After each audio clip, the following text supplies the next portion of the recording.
এগুলো কি বলো তো বন্ধুরা, ওলের ডাঁটা। আজকে এগুলোই রান্না করব। এই যে আমি পাতাগুলো ছাড়িয়ে ডাঁটাগুলোকে রেখেছি। এবার চলো, এবার এটাকে কি করব তোমাদের দেখাবো। এই যে এরপরে এগুলোকে গা ছাড়িয়ে টুকরো টুকরো করে কেটে নিয়েছি। এখানে খানিকটা চিংড়ি মাছও ছাড়িয়ে আমি নিয়ে নিয়েছি। খানিকটা কাঁঠালের বীজ আমি থেতো করে নিচ্ছি। এখন তো কাঁঠাল পাওয়া যায়, কাঁঠালের সিজন, এটা অপশনাল। যখন পাওয়া যাবে না তখন আর দেওয়া যাবে না। খানিকটা পেঁয়াজ কেটে নিলাম। ওলের ডাঁটাগুলো দিয়ে একসঙ্গে আমি সেদ্ধ করে নেব।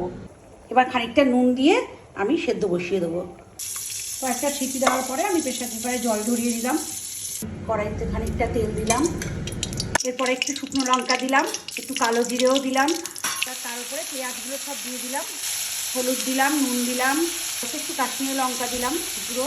খানিকটা ভাজা ভাজা হওয়ার পরে চিংড়ি মাছগুলো যে আমি কেটে রেখেছিলাম ছাড়িয়ে, সেগুলোকে দিয়ে দিলাম। এর মধ্যে আমি ওলের ডাঁটাগুলো যে সেদ্ধ করে রেখেছিলাম সেগুলোকে দিয়ে দিলাম। জলটা মরে গেছে। যখন গা মাখা হয়ে যাবে তারপরে একটু আমি চিনি দিয়ে দেবো। একটু চিনি দিয়ে দিলাম। এই তো আমার কমপ্লিট হয়ে গিয়েছে। আচ্ছা বন্ধুরা, বলো তো দুপুরের খাবারটা আজকে কেমন জমবে।